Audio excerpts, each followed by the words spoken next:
প্রিয় দর্শক শ্রোতা, আপনাদের সবাইকে স্বাগত জানিয়ে শুরু করছি দেশ টেলিভিশনের ব্যবসা বাণিজ্য বিষয়ক নিয়মিত আলোচনা অনুষ্ঠান বিজনেস টাইমস। আজ আমাদের আলোচনার বিষয় শিল্প বিনিয়োগ ও প্রণোদনা তহবিল।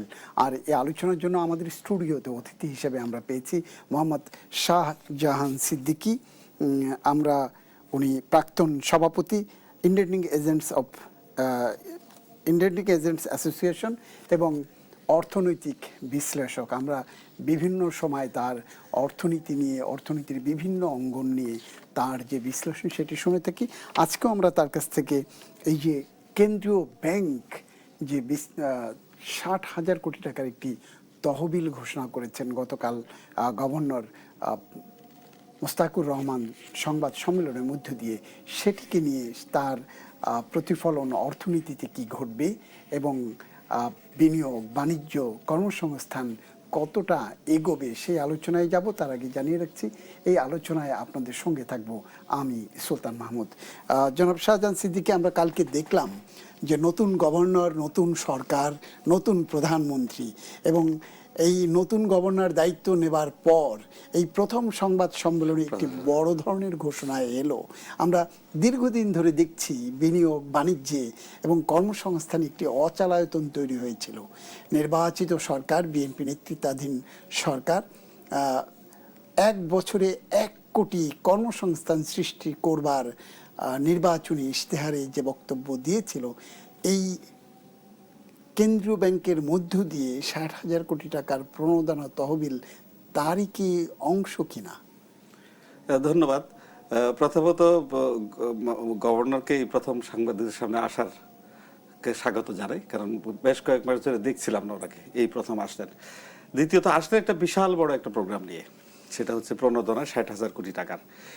এর মাধ্যমে আপনি যেটা অচলায়তন শব্দটা ব্যবহার করলেন, অর্থনীতিতে একটা অচলায়তন চলছে, এটা পলিসি মেকাররা তেমন সরাসরি স্বীকার করেন না। এই প্রোগ্রামের মাধ্যমে ওনারা স্বীকার করে নিলেন। এই ধরনের আমরা একটা প্রোগ্রাম দেখেছিলাম প্যান্ডেমিকের সময় 2020 সালে, যে সেখানে অবশ্য সেটা মূলত গার্মেন্টস কোম্পানিগুলো চাপে যে ওরা বেতন দিতে পারছিল না, ওরা চেয়েছিল, সেখানে সরকার অনেক সাহসী একটি পদক্ষেপ নিয়েছিল। এক্সপোর্ট ওরিয়েন্টেড কোম্পানিগুলোর জন্য সেই ওটা ফোকাস ছিল। কিন্তু এইবার কিন্তু শুধু এক্সপোর্ট ওরিয়েন্টেড গার্মেন্টস ইন্ডাস্ট্রিগুলো ফোকাস নয়, এটা সকল ইন্ডাস্ট্রিকে ফোকাস করে বা ব্যবসা প্রতিষ্ঠানকে ফোকাস। এটা একটা ভালো দিক।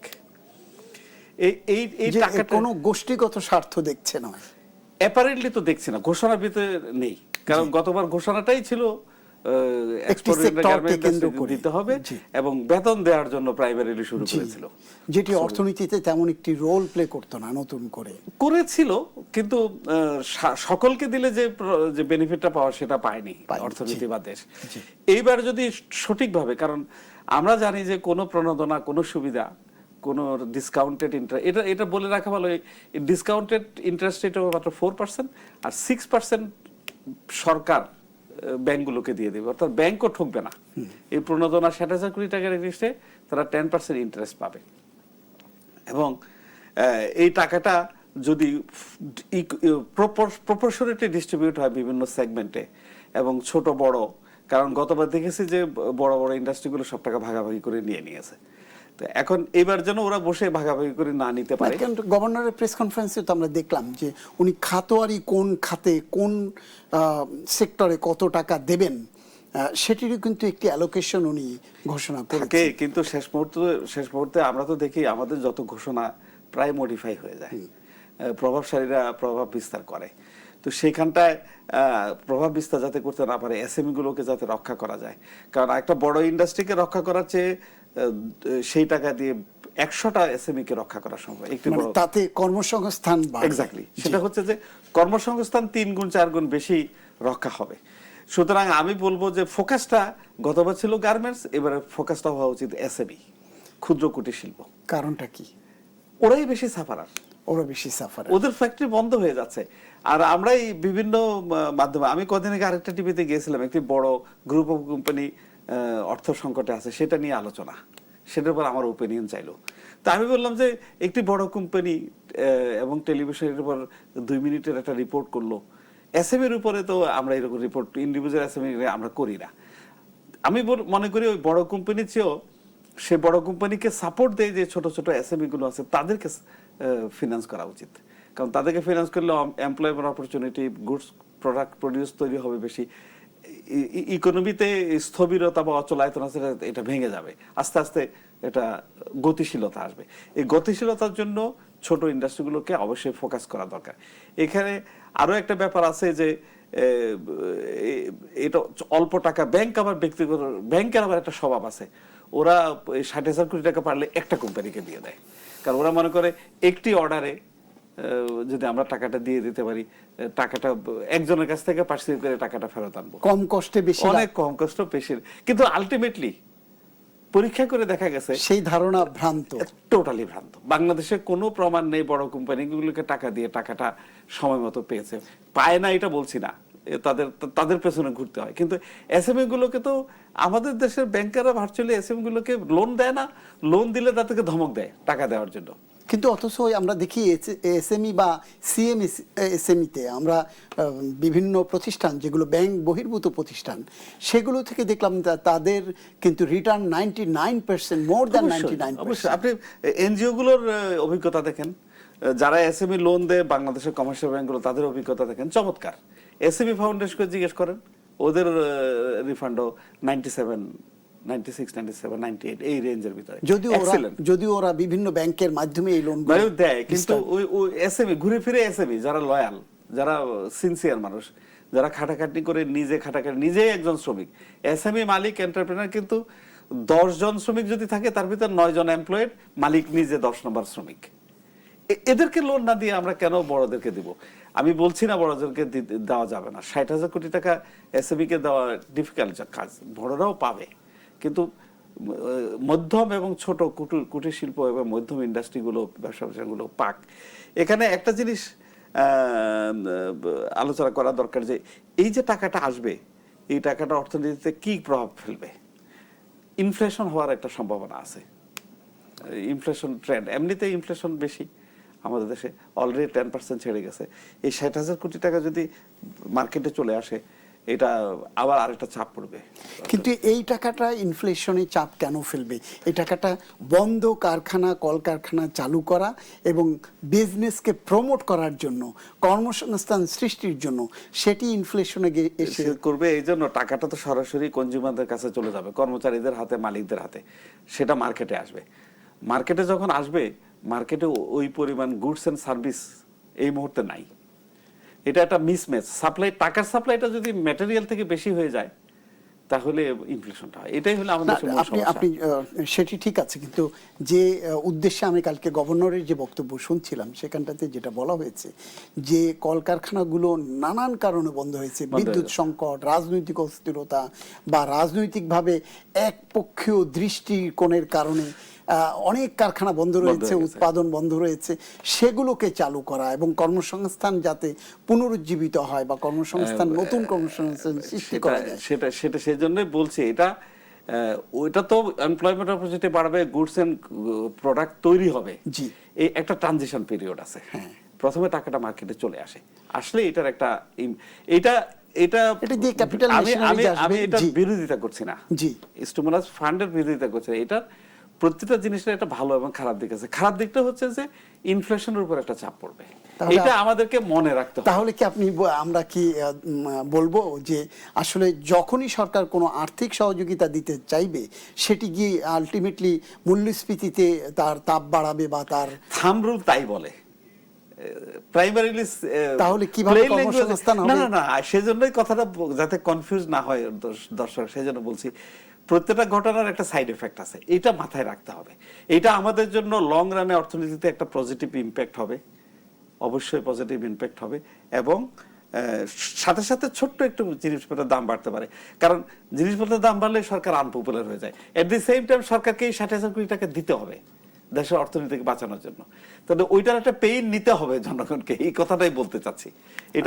এটা খারাপ দিক নয়, এটা না, আমরা খারাপের জন্য বলছি সেটি না। আমরা আসলে এই আমাদের যে আপনি শুরুতেই বলছিলেন যে অচলায়তন সরকার মানতে চায় না, সরকার মানছে বলেই কিন্তু এখন আপনি এই যে শিল্প কলকারখানা বন্ধ স্থবিরতা আছে সেটি বুঝতে পেরেছে, এবং এই ইন্টারমিডিয়েটারি গুডস ইম্পোর্ট থেকে শুরু করে ক্যাপিটাল মেশিনারিজ ইম্পোর্ট এবং এক্সপোর্ট ওরিয়েন্টেড থেকে শুরু করে বাজার ডাইভার্সিফিকেশন থেকে শুরু করে সবগুলো জায়গায় কিন্তু অ্যাড্রেস করেছে। এখানে আরেকটা জিনিস বলে রাখা দরকার, যারা বন্ধ হয়ে গেছে তারা কিন্তু ঋণ খেলাপি। আমরা সেই আলোচনা আবার আপনার কাছে আসবো, নেব একটি বিজ্ঞাপন বিরতি। প্রিয় দর্শক, নিতে হচ্ছে একটি বিজ্ঞাপন বিরতি। বিরতির পর আবার ফিরবো।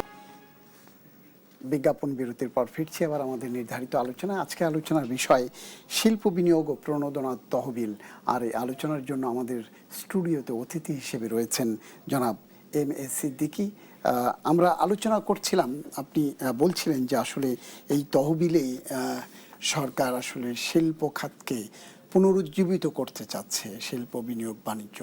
এই তহবিল দিয়েই কি শুধু আপনার এই শিল্প বিনিয়োগ পুনরুজ্জীবন বা কর্মসংস্থান সৃষ্টি সেটি কি সম্ভব, না আরো অন্য কোনো দিক সরকারকে বিবেচনায় রাখতে লাগবে? আপনি সবচেয়ে দুর্বল জায়গায় হাত দিয়েছেন।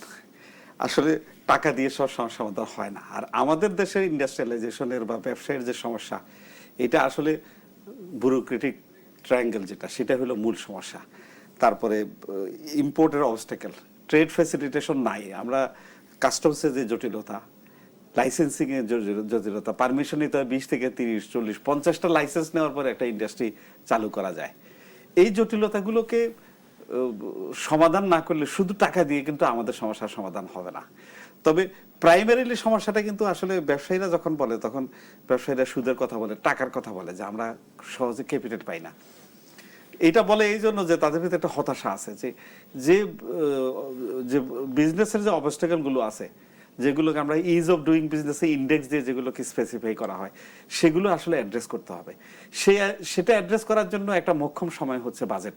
এই মাসেই বাজেট দেওয়া হবে, মানে এই মাসে, মানে ঈদের পরপরই, 7 তারিখে বা 11 তারিখে, জুনের প্রথম সপ্তাহে। সেখানে যদি যে সমস্যাগুলো আছে, আমরা বহুবার আলোচনা করেছি, টেলিভিশনে বসে আপনার সাথে বহুবার কথা বলেছি, সেই ব্যাপারগুলোকে যদি ইনকাম ট্যাক্সের আইন, ভ্যাটের আইন, আমদানির কাস্টমসের জটিলতা, তারপরে ডিউটি ট্যাক্সের যে হাই ট্যাক্স, হাই পেনাল্টি, এগুলোকে যদি অ্যাড্রেস করা যায়, ইজি করা যায়, ফেসিলিটেট করা যায়। কারণ আমাদের দেশের বিজনেস হচ্ছে আমদানি নির্ভর র মেটেরিয়ালস। 100% আমদানি নির্ভর র মেটেরিয়ালস মানে হচ্ছে সবগুলি র মেটেরিয়ালস চিটং পোর্টের মাধ্যমেই আসে। সেখানেই যদি অবস্টাকল থাকে, তার মানে প্রতিটা ইন্ডাস্ট্রি এটার জন্য সাফারার। তো আমাদেরকে ওইখানে রিফর্ম করতে হবে। এই রিফর্মটা যদি আমরা করতে পারি, এটা করার জন্য একটা সবচেয়ে মোক্ষম সময় হচ্ছে আসলে বাজেট ঘোষণার সময়। কারণ বাজেট ঘোষণার সময় 7-8টা লকে পরিবর্তন করা হয় এক স্ট্রোকে। তো সেই দিকে আসলে সরকার অ্যাটেনশন যদি দেয়, শুধু টাকা দিয়ে নয়, অন্যান্য ব্যাপারে ট্রেড ফ্যাসিলিটি। আপনি বলছেন নীতি সহায়তা দিতে হবে সরকার। নীতি সহায়তা, কঠিন যে সিস্টেম, অ্যাপ্রুভালের সিস্টেম, পারমিশন, প্রত্যেকবার র ম্যাটেরিয়ালস আনতে হলে আমাকে 10টা পারমিশন নিতে হয়, যেটা ওপেন থাকা উচিত। আমার যেটা র মেটেরিয়ালস লাগবে এটা সরকার জানে।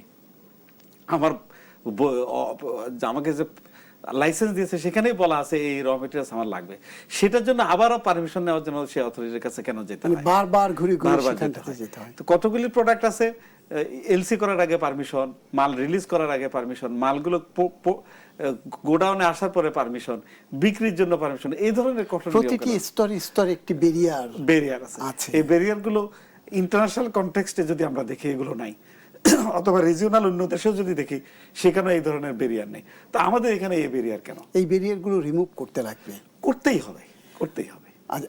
আমরা যে বিষয়টি নিয়ে কথা বলছিলাম, যে প্রণোদনা তহবিল, আমরা অতীতে দেখেছি শুধুমাত্র যে দল যখন ক্ষমতায় আসে সেই দলের আজ্ঞাবাহ বা আস্থাভাজনরাই সেই সুবিধা পায়।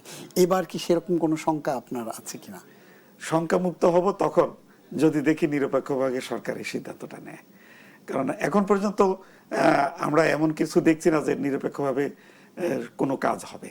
কারণ কোরবানির পশুর হাট সব সরকারি দলের লোকজনকে যুগ ধরে এটাই হচ্ছে, যুগ ধরে এটাই হয়ে আসছে। তার মানে কি, নীতির কোনো পরিবর্তন হয়নি আমাদের দেশে, সরকার পরিবর্তন হলেও একটা এক্সাম্পল হিসেবে দিলাম। তো আসলে এই এক্সাম্পলটা নতুন করে সেট করুক সরকার, যে তার নিজের দলের লোক না, সকলকে নিরপেক্ষভাবে। কিন্তু এই টাকাগুলো তো কেন্দ্রীয় ব্যাংক দেবে না, যাদেরকে দেবে, যারা সুবিধাভোগী, নিশ্চয়ই কোনো না কোনো ব্যাংক, যে ব্যাংকের যারা ক্লায়েন্ট, তাদের মাধ্যমেই এই টাকাগুলো দেবে। সেখানটাতে যাতে রাজনীতিকীকরণ করা না হয় সেটি আমরা আশা করছি। রাইট।